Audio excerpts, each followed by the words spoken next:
and let us all do we can to build a better future. All right, so on this show, I talk a lot about scams. Warn everybody about things that happened. Well, my family was targeted by scammers yesterday. Now, I want to make it clear they didn't get anything out of us. They did not succeed because fortunately I was able to recognize all the red flags. But what happened was I was having my morning coffee and, minding my own business when my phone rings. There's no phone number available, which usually means it's a robocall, either a scam call, robocall, telemarketer, somebody I don't need to talk to. So I let it go to voicemail. Checked the transcript of the voicemail, and it was an individual basically claiming, and Faith, if you want to put that up, here's the transcript. Essentially, somebody saying that they give a name, Kimberly Bryan, and saying that they are contacting me in regards to a case that is in the process of being filed through Cook County. The case is not being filed against you. So she kind of, got my emotions up one way and then kind of brought it down just a little bit. The case is being filed against, and I'll just call the family member John. I have been instructed to make you aware that your name and number have been listed as a relative or an associate of John, as well as your address listed as his likely location at this point. He has the legal right to contact the proceedings office that is processing the case to update his information. However, once the case is filed, that will no longer be an option. The phone number for the legal department is, and it began with 855 area code. When you call, or he will need to provide case number, gave a case number. This is considered legal notification by telephone. And John will be located unless I am instructed otherwise. All right. Well, red flags, as I said, somebody else, there were enough red flags to supply an entire Soviet May Day parade. In this call. So I wanted to break this down for you because it's not just a news story, but I want to break down how they were trying to manipulate me and my family, and how we were able to prevent that from happening. So what happened is that I get this call and I immediately called, realized it was a scam. And immediately called the family member who I believe was most likely to also possibly get a call or know something about this, notified that family member, call her Jane, and sure enough, within an hour, she got the same voicemail message. John, of course, had no idea of what was going on, and since we all knew it was a scam, no action was taken, nothing happened. So if I want to explain what I think was supposed to happen here. I think that if Jane or I had actually answered the phone, the scammer would have probably attempted to get us to do a couple of things. We probably would have told us, well, you can stop us from coming to your home or stop this case from moving forward if you are willing to pay us some money to update the file. That's a very common scam. Right. And what they would do at that point is they will ask for something via Western Union. Some of the less sophisticated scammers will ask for gift cards, like from Target or Amazon. I've seen those. Shout out to Kitaboga. Well, the funny thing is that there are actually the major retailers like Walmart and whatnot, they are actually training their customer service staff. If they see somebody, particularly an elderly person, buying a bunch of gift cards for a lot of money, they will stop them and say, ma'am, can we just talk about this? And they will call the police. They will actually try to help out because this is such a common scam. But they might also do something by Western Union, which once you've sent money, once you've wired somebody money, it's gone. It's gone. Yeah. So they probably would have done that. The second thing that they were probably after was additional information about everybody involved. So if we had answered the phone, they might have asked Jane or I information about John. Where does he live? What's his phone number? His birth date? What is his spouse's name? What about his children's names? And then they would have asked us for the same kind of information. They may have even been asking for social security numbers, bank details, but at that point they have information that they can use on marks because they know at that point that we're marks. They're going to come after us again, somebody else with a different scam, or they may even sell that information on the dark web to other scammers. I mean, it's valuable information. None of that actually happened. So we were able to, as I said, because we were notifying each other, we could identify the red flags. We were able to keep ourselves from getting scammed or giving up any additional information. These folks moved on. But I wanted to do also a little bit of an analysis of what happened here. So, and what you can do to protect yourself, and this is the sort of thing you can tell friends and family as well. If you look at this message, it does not identify the nature of the case nor the institution that's processing it. Cook County is a big place. Never says that this is a criminal or a civil case. Never actually says which department or office is processing this case. For all we know, this is the local dog catcher, right, who's following up on a lost dog. We don't know what's happening here. The caller does not provide a job title. Now, in many cases, government agencies won't even call anymore because they know there are so many scams out there that they're going to go to letter. They'll use a letter, registered mail, certified mail, or they might even have a uniformed sheriff's deputy or officer come to your home because they know that a phone call is probably not going to be terribly effective. But they will also provide detailed information like, who are they? Is this an investigator, a detective, a sheriff's deputy? Is this an attorney for a law office? They'll tell you who this person. They'll tell you who they are. What's their job title? That did not happen here. There was no caller ID information. Typically speaking, if you get something from a government office, there will be some kind of caller ID information. It does not have a Cook County. The number does not have a Cook County area code. Instead, it's a toll-free area code that is associated with a lot of scams. I looked that up. They're also, this is the big deal, creating a sense of urgency.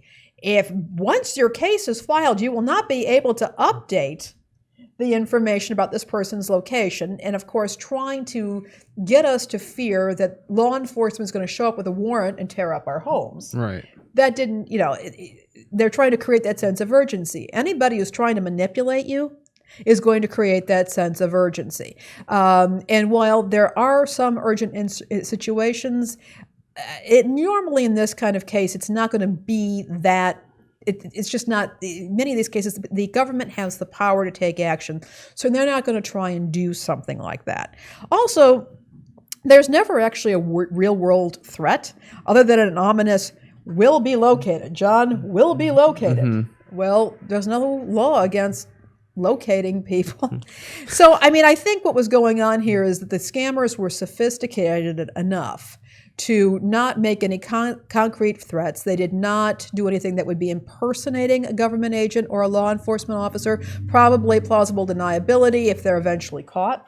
I will tell you that the person who did call did seem to be a native English speaker, was very, the voicemail was authoritative. Sounded really intelligent, as if she knew her business and what she was doing. And I would think that somebody who was perhaps a little less sophisticated about this sort of thing could have easily fallen for it. And I wouldn't have blamed them given the way she presented herself on the phone. Actually, after this, I literally have a story that Faze was here for earlier this week that was also someone trying to scam 99 Perspectives. I'll share that right after. Oh, really? Someone's trying to. Yeah. Oh, cool. Yeah. Oh, wow. It's not as sophisticated as this. Right. So in this case, what I'll say also is this. Because I was not going to be manipulated by the sense of urgency, I didn't call back. I called Jane. Jane didn't call back. Nobody called back. So nothing was allowed to proceed. I reviewed the message very carefully. I did a reverse number search, which turned up nothing, except for the fact that that area code is associated with a lot of scams. I also called the people who I thought would be most likely to be affected, and so that they could get the word out so that nobody else that this could not happen to anybody else in the family. What I believe happened is that the scammers got a hold of public databases. It's very easy to connect people to the same address. It's super. There's all these crisscross directories. You now buy them. You can buy them the data from various data warehouses and whatnot. And what I believe happened is they associated us with the same address. This was not personal. This was not targeted. They're calling everybody who has similar addresses, and they're trying to say the same thing. The other thing that I would point out is, again, tell your friends and family members about this kind of scam. I don't know if it's going around Cook County. I wouldn't be surprised, only because they might have purchased a database for our area here in the Chicago area, something to be aware of if you do live in Chicago. If you are really thinking that this is genuine, get the person's information. They should be willing to provide you with their name, their job title, the department that they work for. Do not call them back at the number they provide. Instead, go to the government webpage of the government agency that they claim to be working for, and it will end in gov. You can look it up at usa.gov, and then call the number that is provided by the .gov website, and then speak to whoever, use the voicemail system or speak to whoever answers the phone and ask for that person by name. Do not use the number they provide you. But again, it is very, very rare that you're going to be contacted in this matter. Another thing also, if the person starts to panic or gets belligerent with you, that's usually a sign that they're a scammer, because they're threatening.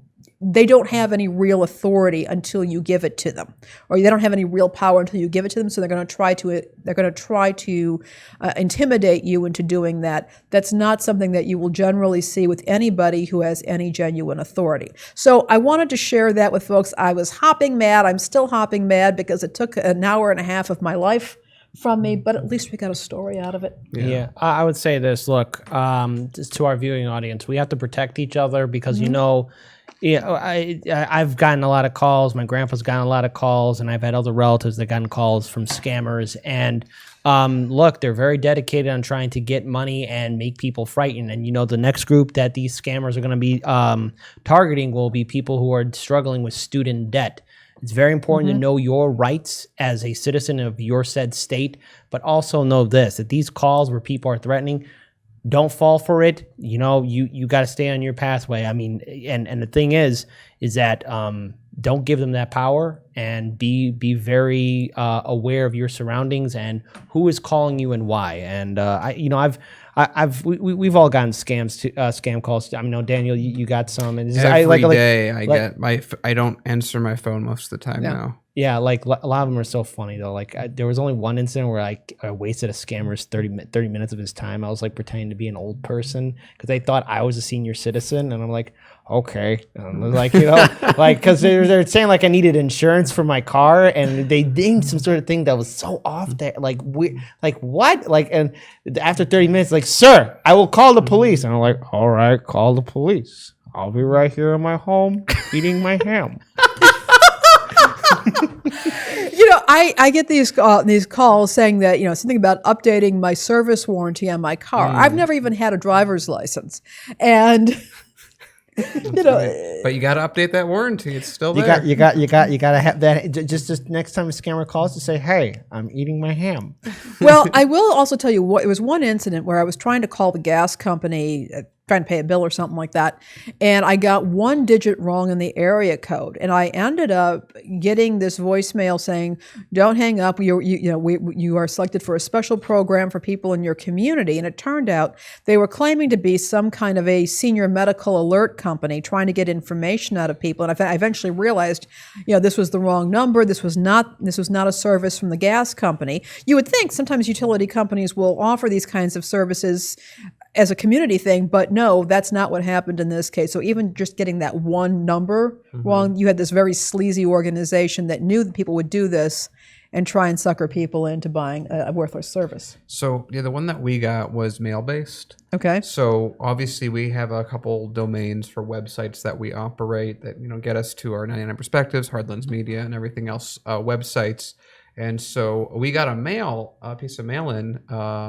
Faze, was it 1 day ago or 2 days ago? It was 1 day. It was yesterday. Right, Faze giving us the one. And effectively, I open it up, and it's like, you have to, your domain is expiring, and you have to renew it.